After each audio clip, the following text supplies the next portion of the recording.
Opal Aqua. Available in a total of 8 shades, the degree of translucency increases for vintage MP Opal Aqua Enamel Porcelain shade. There are additional shades such as Aqua T and Aqua SL. A simple 2-layered build-up is all you will ever need to reflect the vitality and opalescence of natural teeth in metal ceramic restorations. Build-up of anterior crown with vintage MP Opal Aqua Porcelain. Step 1. Application of vintage MP Base Opaque. Step 2. Application of vintage MP Shade Opaque. Step 3. Build-up of vintage MP Body. Step 4. Build-up of vintage MP Opal Aqua Enamel. Step 5. Individual characterization with vintage art stains.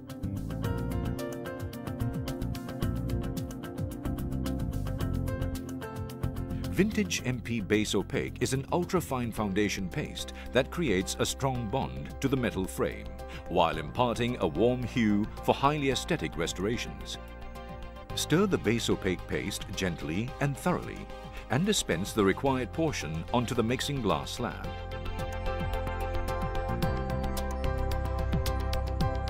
It is important to clean and dry the porcelain brush to avoid excessive water and to sharpen brush tip for better control. Vintage MP Opaque liquid is added to adjust the viscosity of the vintage MP Base Opaque as required. Dispense an adequate amount of vintage MP Opaque liquid onto the glass slab. Dab the clean brush into the opaque liquid until it is soaked right through and remove excess liquid on a tissue paper. Ensure the metal surface is clean. Apply a thin and even layer of base opaque paste onto the coping. This layer of wash opaque forms a strong, durable bond with the metal frame.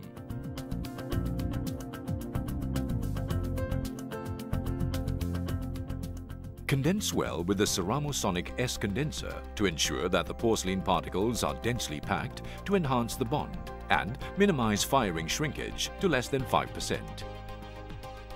Ceramosonic S condenser displays ultrasonic vibrations of 28,000 Hz to enhance density of the porcelain.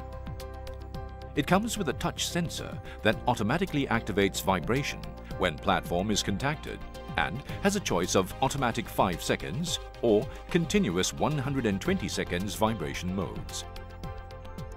Set the firing program for vintage MP Base Opaque in the porcelain furnace. Select the specific program and fire the vintage MP Base Opaque layer. Once the firing cycle is complete, remove coping from the firing table and allow it to cool.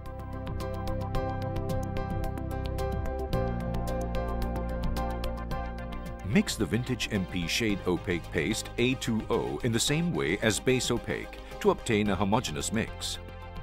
Dispense an adequate amount of Shade Opaque onto the glass slab. Apply a thin and uniform layer over the Base Opaque.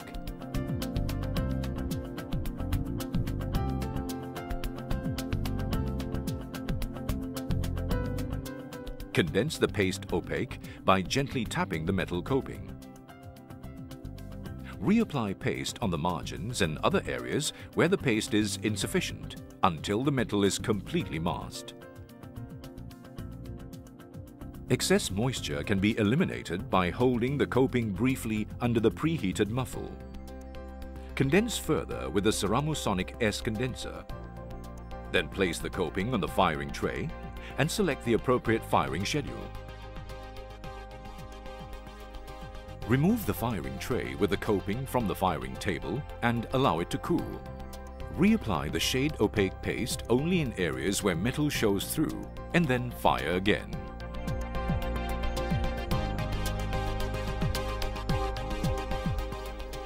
Dispense an equal portion of AC and A2B porcelain powder onto the glass slab.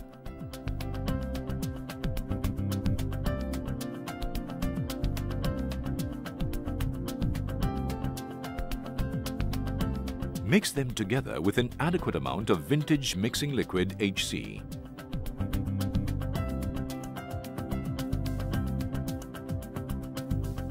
In order to do a comparison between powder mixed with vintage mixing liquid HC and water, we will mix equal parts of the same powder with water too.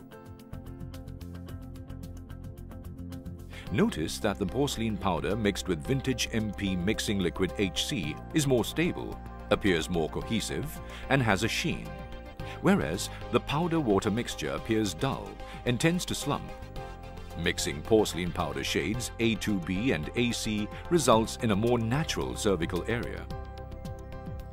Vintage MP mixing liquid HC improves handling qualities of the porcelain, which remains moist for a longer time and also holds the powder particles together, enabling easy buildup. Scoop up the adequate amount of porcelain mixture with a clean brush and build up the cervical area.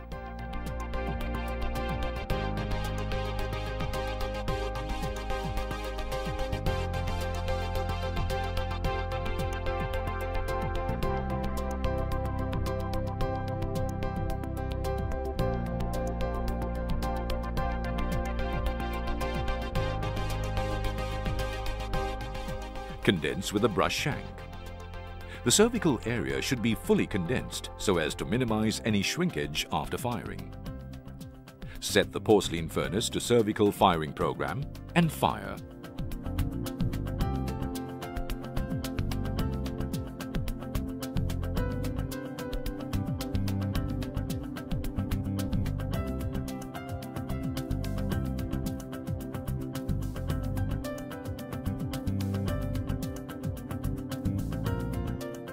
Dispense an adequate amount of vintage MP A2B for the dentin layer. Mix the powder with vintage mixing liquid HC.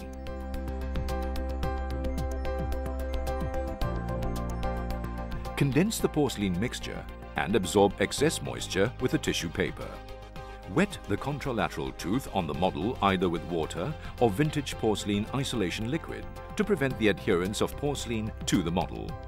Scoop the adequate amount of moist porcelain mixture onto the coping and build up the entire labial surface at just one go. A tissue paper held on the palatal side will absorb excess moisture from the porcelain mixture as you shape the dentin layer.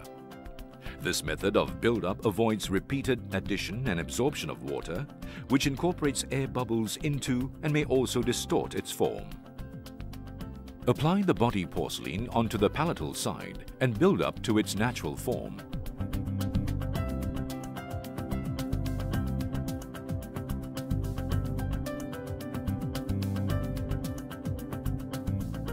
Smoothen the surface texture with a wet brush. Add more porcelain to the insufficient areas and condense.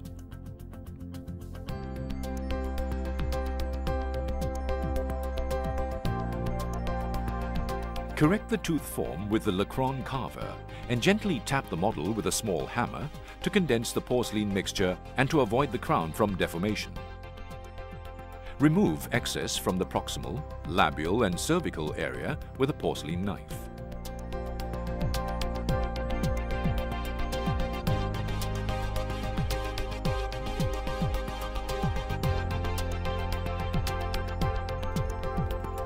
Smoothen the surfaces with a porcelain brush and condense sufficiently by tapping gently with a hammer on the side of the model. Now the body porcelain has to be cut back to allow sufficient space for the enamel layer. The tooth is built to the symmetry and dimension of the adjacent tooth. Check the restoration from various angles to ensure that it has the correct length, thickness, curvature, and emergence profile. Divide the labial surface of the tooth into 3 parts.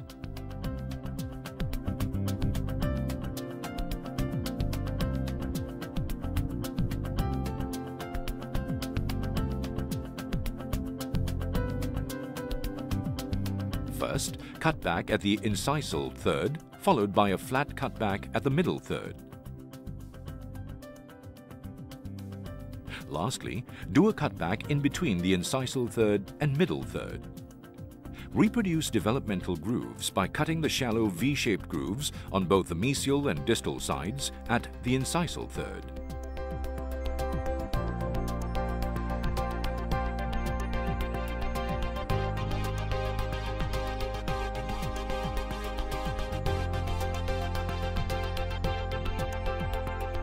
On the proximal surface, cut back by 1 mm on both the mesial and distal sides to create space for the enamel layer.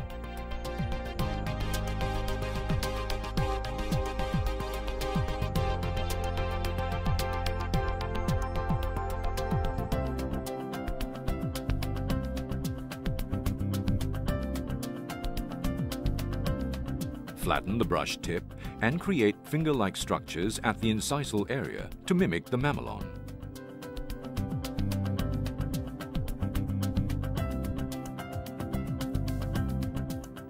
Now, the dentin layer is complete.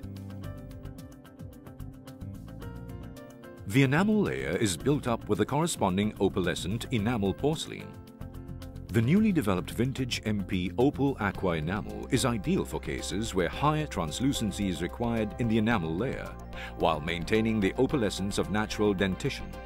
In this case, to match the body porcelain A2B, the enamel layer is recreated with vintage MP Opal Aqua 58.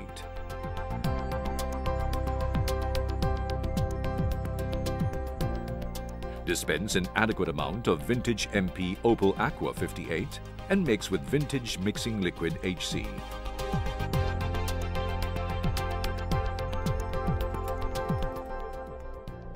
Build up for the final form of the tooth with vintage MP Opal Aqua 58 porcelain by adding over the cutback areas. Care is taken not to distort the body porcelain, especially around the fragile mamelon areas. After completing the labial build-up, build up the proximal and palatal surfaces.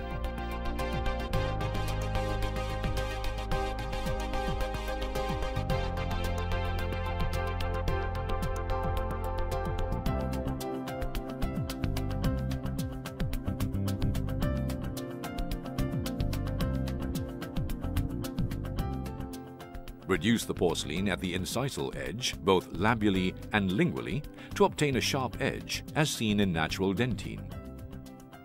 Cover the sharp incisal edges with vintage MP Opal Aqua 58 enamel porcelain.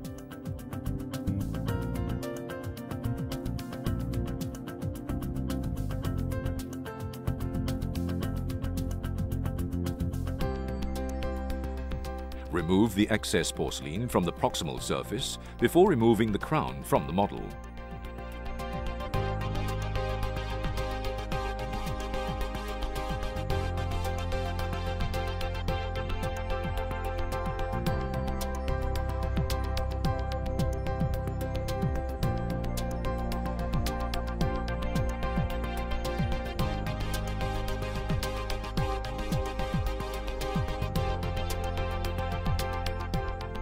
Add body and enamel porcelain to insufficient areas, especially at the contact and cervical areas.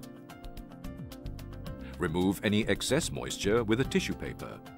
Then check and clean the internal fitting surface of the crown with a small dry brush.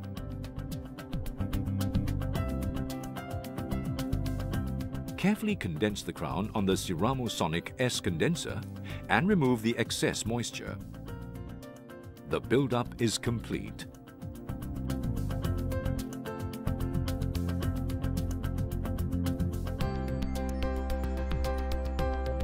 Select the appropriate firing program and fire the crown.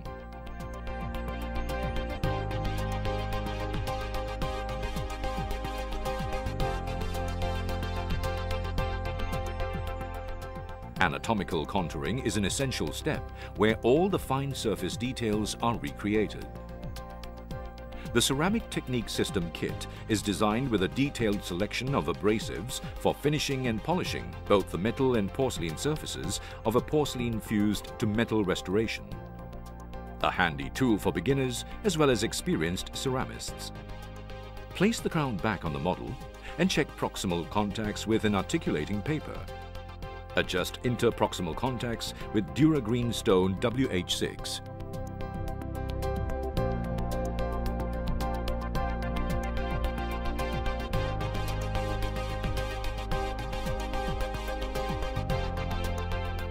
Recheck contacts with articulating paper. Trim off remaining tight spots with the Duragreen Stone WH6. Ensure that the crown is seated properly in the die. Adjust the labial and the palatal surfaces with Dura Green Stone WH6. Shape the palatal fossa with Dura Green Stone IC3, which is easy to adapt into the concavity. Dura Green stones are available in a variety of shapes to adapt to different surfaces of the tooth. Contour the developmental grooves with Dura Green Stone TC4 and define the fine details on the crown with Dura Green Stone TC1.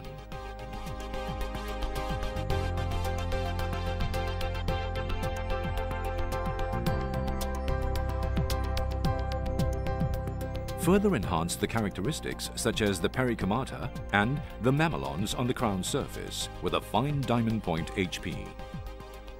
Use the same point to adjust the palatal surface.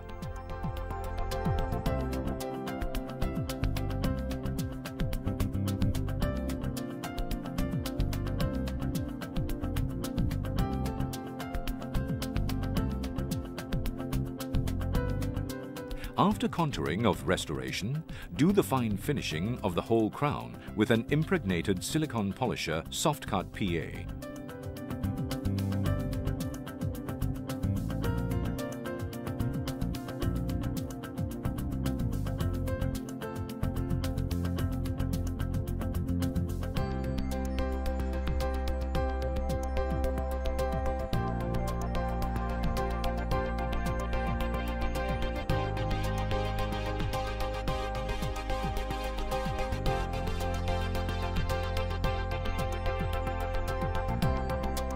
Vintage art fluorescent porcelain stains have been specially created for easy reproduction of individual characterizations and modification of shades, with all existing high-fusing PFM porcelain systems, alumina or zirconia porcelain, with various core materials, that is, alumina or zirconia, CAD-CAM porcelain blocks, pressed ceramics, and artificial porcelain teeth.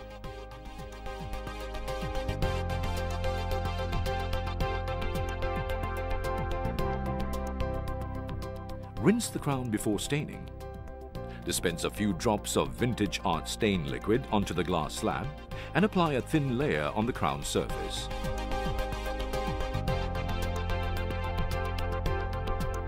Use the shade guide to compare the shade of the final restoration. Vintage art stain can be applied to further enhance the tooth color. If staining is necessary for the cervical area, use orange stain. Apply brown or orange brown in the proximal area. Finally, glaze and fire the stained restoration.